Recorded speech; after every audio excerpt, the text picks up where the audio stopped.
Say hey, Yellow Jacket football fans. Welcome to In the Pressbox, sponsored by Calhoun Touchdown Club. We're going to get to Coach Clay Stevenson in just a minute. But first of all, we're going to talk with a couple of guys from last week's big Cedartown victory, 35-21 over the Bulldogs at Cedartown at Doc Ayers Field. And joining me is number 21, Caden Williams. Caden, how are you doing this morning?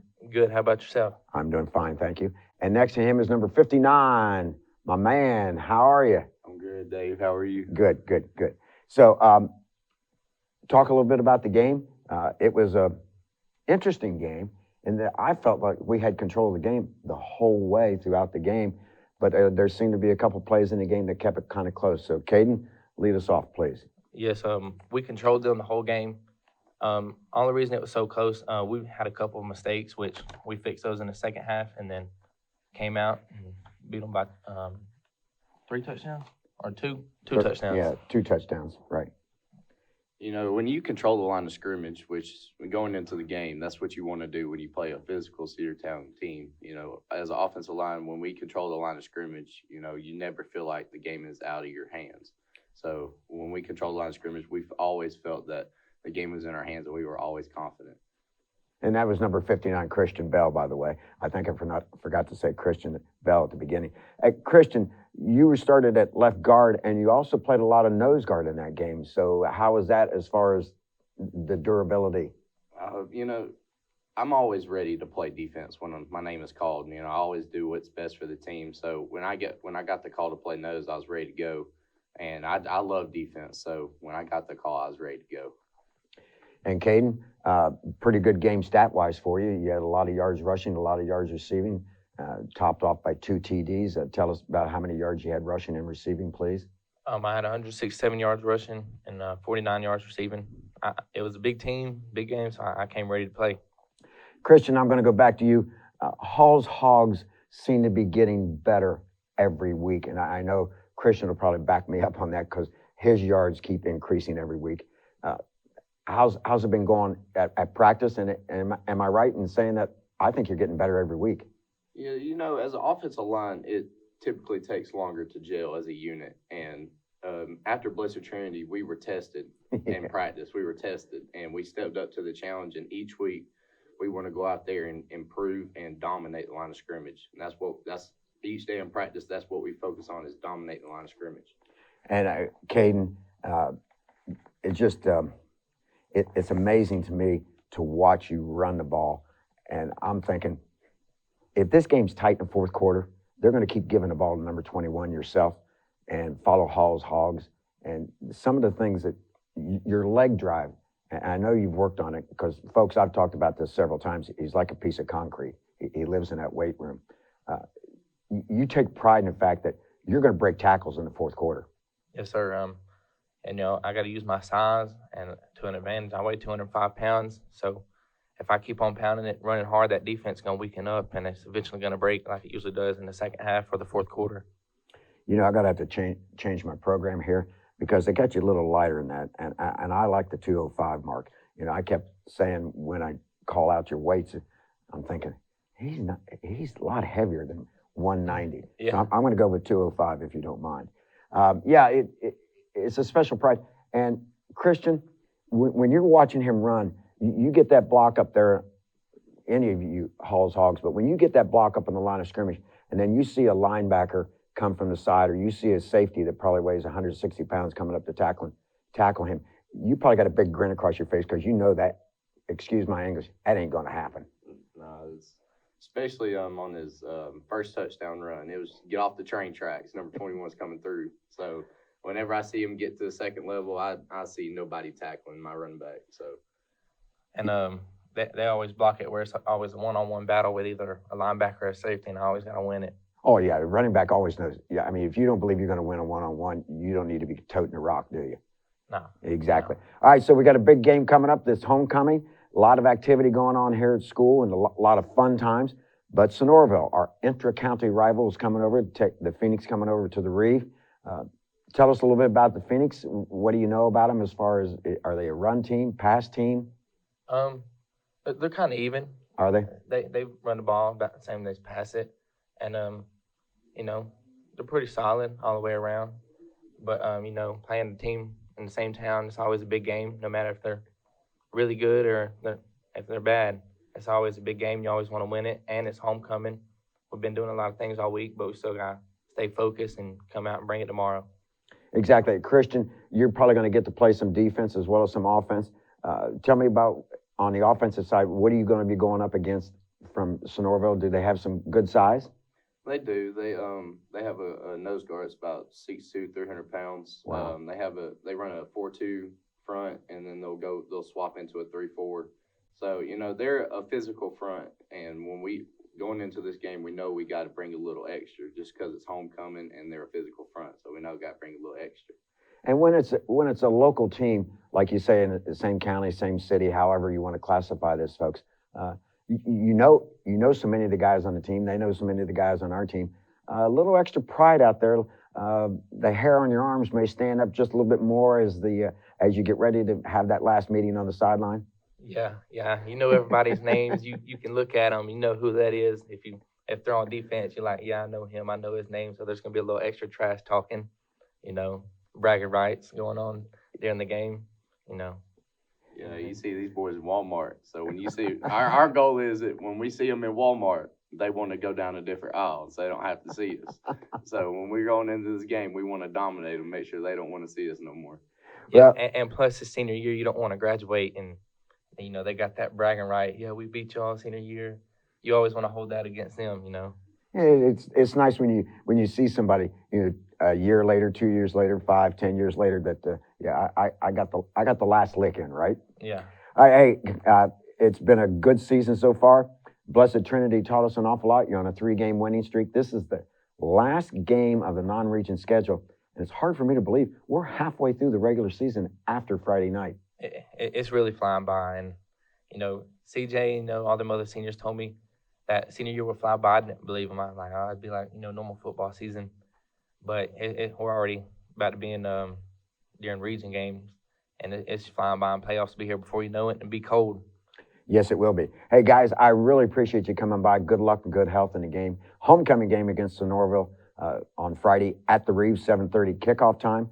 You've been listening to In the Press Box with Caden Williams, Christian Bell, and myself, Dave Stokes.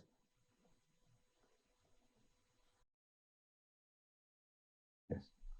Say hey, Yellow Jacket football fans. Welcome back to In the Press Box with Coach Clay Stevenson, brought to you by the Calhoun Touchdown Club. And we had Christian Bell and Caden Williams on here to get us started. And Coach, congratulations. A big, impressive 35-21 victory by the Yellow Jackets over Cedartown at Cedartown. Yeah, it was. Those two guys played a huge role in it. Yeah. The offensive line and Caden did a tremendous job.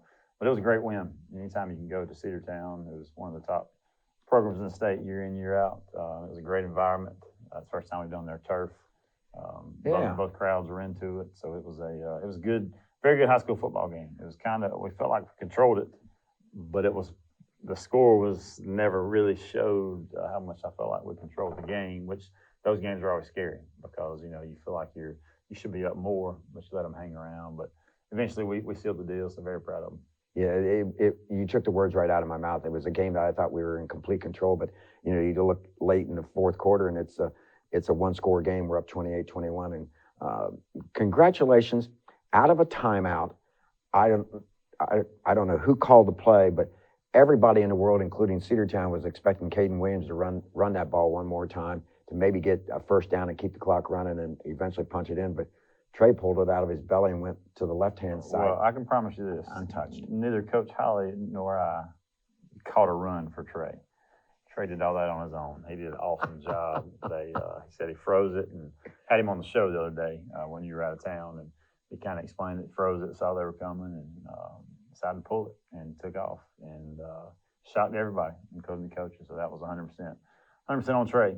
Like we talked about, he was complete control of the game, of the Please running talk game, about that.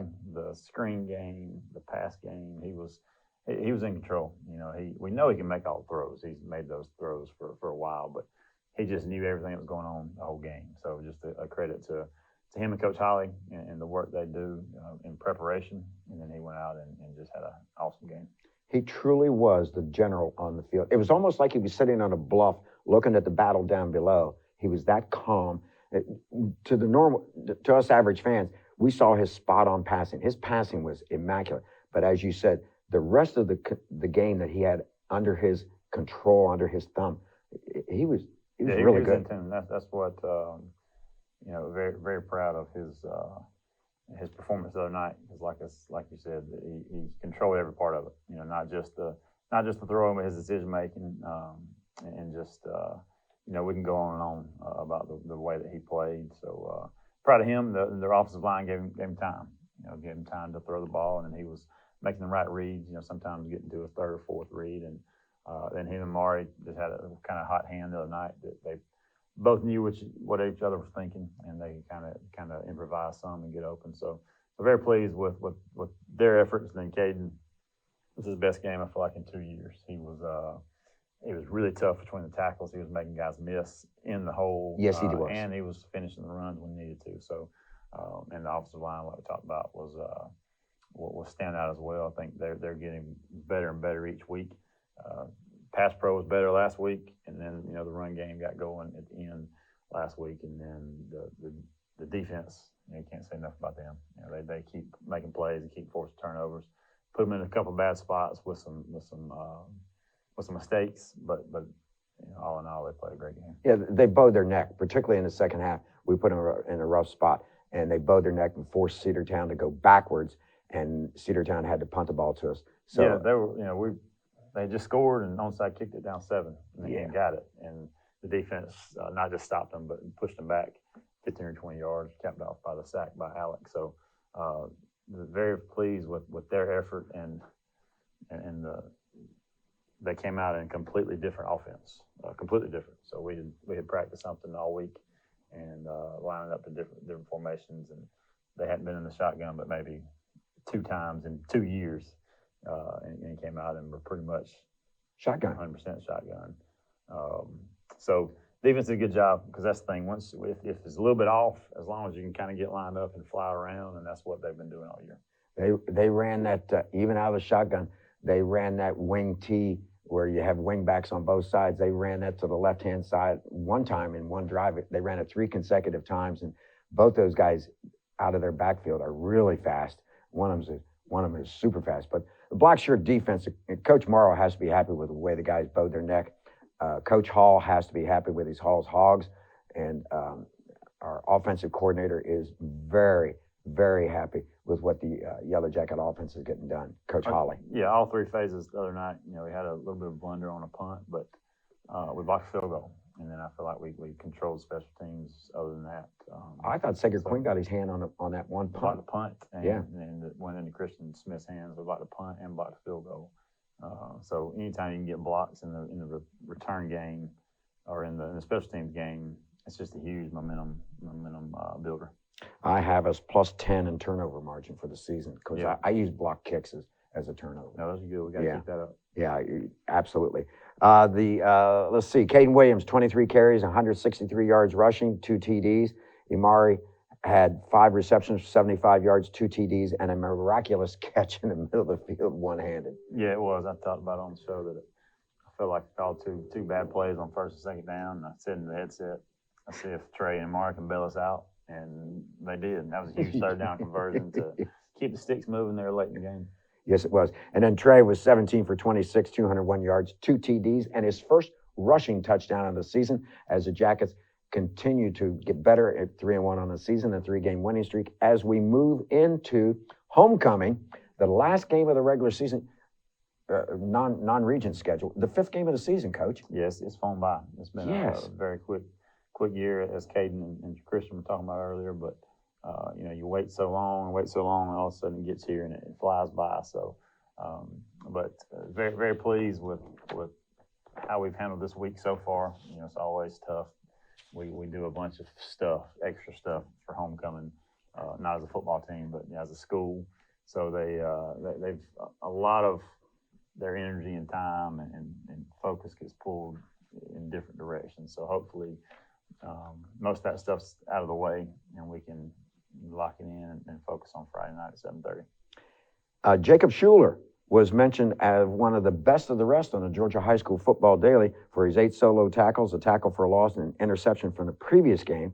So congratulations to him. Yeah, he should have had the, scored a touchdown. Yes, he did. And it got called back on a block in the back, which was, it is what it is. But we're giving credit for a pick six anyway. Didn't go in the scorebooks, but we tacked it on at the end. But had a great game with what they did. He had to come up and set the edge a lot. They ran jet sweep just about every other play, and that puts a lot of strain on our Spurs, and he did a good job. He did a great, wonderful job. Do you remember players of the game? Offense player of the week was Trey. I do not. Hog of the week was Christian Bale. Special teams, I can't remember. Dave threw me off right there. Normally we talk about this right before. Yeah, maybe Carlos. Yeah. No. I Okay. can't remember. Okay, we'll get to them later on. And don't worry, folks, we'll have them for pregame for you. We'll get this all handled. Sonoraville comes to town, a team that is 2-2 on the season. It's an inter-county rivalry. Everybody knows everybody, and we heard Christian and Caden talk about it, how they want to be the guys that brag about their senior season victory as well as any victory in this series. Got renewed recently, second year of the renewal. Tell me a little bit about Sonoraville. Yeah, I didn't realize, we played them 12 times. It's been a lot. It doesn't seem like that many times, but we played them 12 times over the course of their existence. But it's a fun game in that you get to a lot of the kids and coaches and teachers have been in school together or have gone to church together. So it's there's a little bit extra on the line, like I guess you say bragging rights of for the next day at church or the next time that you might see those guys out in public. So it's a fun game. It should be a fun after it's homecoming, and they're doing a good job. They're 2-2, but they played Dalton. Dalton was a pretty good team this year and beat them pretty good. The other teams they've been in the game, so they're big up front. Are they? Pretty big up front on both sides, which they always are. So they compare a lot like they were last year. Last year, they're doing some of the same things, but the quarterback's a year older this year, so he's able to do a lot with his legs and his arm. And they do a good job of putting him in some situations to use his feet, some design runs. But also the scary thing is when he tucks it down and runs it. You got to make sure you're covering on the back end. Get pressure up front, yes, but you got to cover for a long time because he is pretty elusive and can make plays getting out of the pocket. So covering a little bit extra in the back end will be a huge key for Friday. Yeah, out of the shotgun a lot. Mm-hmm. And number 17, Jackson Payton, like you said, I've seen a couple plays highlight on tape where he'll roll out and he's got a field open in front of him, but the receiver got open deep and he'll let go of the ball. So like you said, our DBs have to stay on the guys and get them covered. Christian mentioned they line up in a 4-2. Yeah. Most of the time, 4-man. They'll go to some 3-man front as well to some spread sets. But it's pretty much like they were last year. We watched their game film this year, but also looked at last year because they did a pretty good job against us last year. It was tough sledding there. Yes. Early in the game. So we looked at that game and the games they played this year. The personnel is a little bit different, but for the most part, the scheme's the same. So have a workout for us up front for sure because they've got a couple of really big interior linemen that stuff the running game, and then they got a couple of athletic corners that they try to get out there and cover your best receivers. Exactly. As we go into this game, it's the 5th game of the season. I would imagine both teams have some sore bodies. Yes, we're looking forward to next week. We want to come out and play sharp on Friday, but we need the week off. Doing special teams out there this morning, it's tough because when you start having guys that are out and not able to play, offense and defense, you normally kind of know your backup and you can kind of move people around. But when you get to special teams, it's very difficult when you start having injuries and people missing. So, piecing together a starting and a backup for every special team has been tricky this week. Yeah, and like Coach had mentioned to me earlier, folks, we've got guys on special teams that play on every special team. So when one of those goes down, sometimes you're not just putting another guy in there, you're putting two guys in there who are getting their first game time experience on Friday night under the lights. And sometimes things just don't work out the way you like it. But like we said, everybody's, I know y'all are looking forward to the week off, but we got a big game, big rivalry game here, and it's homecoming week, lots of activities.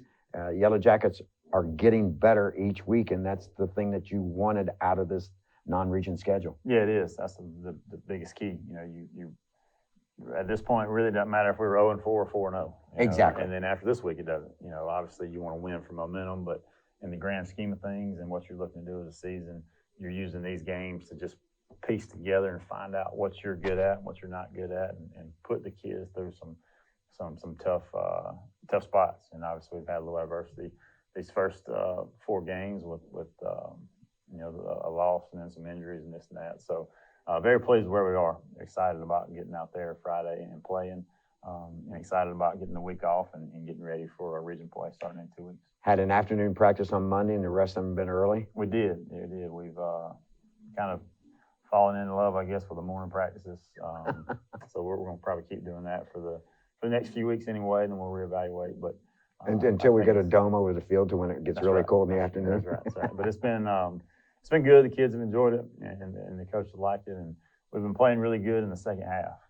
So we kind of, you know, we might attribute that a little bit to not having to grind it out in the hot sun every day, and just deplete yourself of a lot of stuff that you need for. So we're gonna keep doing it for a little bit and see. As long as we can keep, you know, playing well in the third and fourth quarter, we're probably gonna keep the schedule the same. I was thinking about you when we were driving back from Columbus, Ohio yesterday, and we started out at 59 degrees when we left Columbus, and by the time we got to the border of Tennessee, it was 85. Yes. And I'm thinking, and that was about the time you would have been normally out on the field. Hey, give me an update on the pipeline for the fans, please.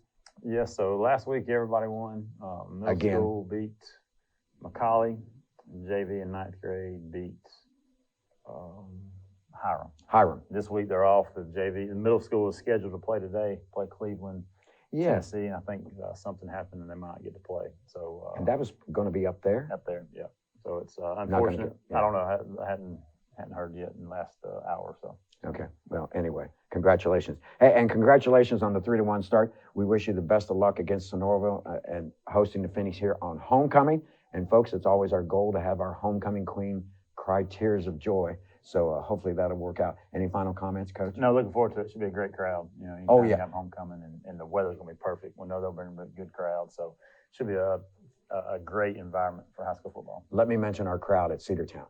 It was large and it was loud. Yes, it was. It was a good environment. It was a good place to play, and Yes, it is. against a good team, and it was good. So we expect the same thing this week. Well, good luck and good health to the Yellow Jackets. Hey, I appreciate it. You've been listening to In the Press Box with Coach Clay Stevenson, brought to you by the Calhoun Touchdown Club.